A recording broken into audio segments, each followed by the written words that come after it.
Le magicien a en réalité construit un mur solide au centre de la scène et a affirmé qu'il pourrait le traverser grâce à ses pouvoirs surnaturels. Lorsque les assistants ont fermé le couvercle, Jacques a traversé le mur. Le public était incrédule. Tous lui ont demandé de recommencer. Jacques, qui n'avait répété qu'une seule fois, était nerveux à l'idée de faire une erreur et dut se forcer à exécuter le numéro. Lorsque la barrière se referma, il fit un geste rapide. Son partenaire tira rapidement le mécanisme et un petit trou apparut instantanément dans le sol. C'était le secret de la magie du passage à travers le mur. Ainsi, le grand magicien Jacques, délaissant son image, se glissa à travers. Sous le regard inquiet de sa femme, il se leva, tourna les hanches pour montrer qu'il allait bien. Après avoir rapidement ajusté ses vêtements, il n'eut pas le temps de répondre aux marques d'affection de sa femme et retourna à la vue du public dans une pause mystérieuse. Cette fois, les applaudissements furent encore plus forts que la dernière fois. Même l'assistant ressentit une grande satisfaction. Après tout, la magie n'est pas réelle. Mais Jacques croyait que tant qu'elle rendait les gens heureux, elle avait du sens. Dès lors, la célébrité de Jacques grandit. Et même la famille royale russe l'invita à se produire au Kremlin. Jacques monta sur scène et affirma qu'il pouvait exaucer leurs souhaits. Devant une foule surprise, il demanda aux membres de la royauté d'écrire leurs souhaits sur des morceaux de papier, puis les récolta. Pour rendre cela plus convaincant, il demanda à la princesse de tirer un papier au hasard. Quel que soit le souhait, il prétendit qu'il pouvait l'accomplir. Mais en l'ouvrant, Jacques s'est rendu compte qu'il ne connaissait pas le russe. Cela provoqua un éclat de rire général. Impassible, Jacques demanda à la reine de traduire. Mais elle jeta juste un coup d'œil au papier et déclara que le souhait était impossible à exaucer. Le papier demandait à ce que la cloche du Kremlin retentisse à nouveau. Mais cette cloche n'avait pas sonné depuis des siècles. Et la corde était depuis longtemps pourrie. Les escaliers y menant n'existaient plus non plus. Mais Jacques, imperturbable, ouvrit nonchalamment une fenêtre et regarda la cloche. Puis il sortit un mouchoir, y enfouit un foulard blanc, et l'instant d'après, tira une corde du mouchoir. La foule applaudit à cette scène étonnante. Mais il était évident que ce n'était pas l'astuce qu'il s'apprêtait à réaliser. Il demanda à la princesse de l'aider à tirer la corde. Et à la seconde suivante,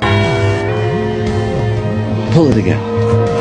le son mélodieux des cloches résonna à nouveau dans le Kremlin, stupéfiant toute la royauté présente. Tout le monde semblait entendre l'appel de leurs ancêtres et se mit immédiatement à genoux. Mais tout le monde savait que la magie était fictive. Et la raison pour laquelle la cloche avait sonné était que, lorsqu'il reçut le papier, le souhait avait déjà été échangé. Ainsi, peu importe quel souhait était tiré, le véritable souhait était toujours de faire sonner la cloche. La demande de Jacques pour que la reine traduise n'était qu'une manière de rendre la performance plus réaliste. La raison pour laquelle la cloche avait sonné était que son partenaire, Jim, avait installé un fusil de précision dans un bâtiment en face du Kremlin. Avec un silencieux, lorsque la princesse tira la corde, Jim appuya simultanément sur la détente, provoquant la sonnerie de la cloche.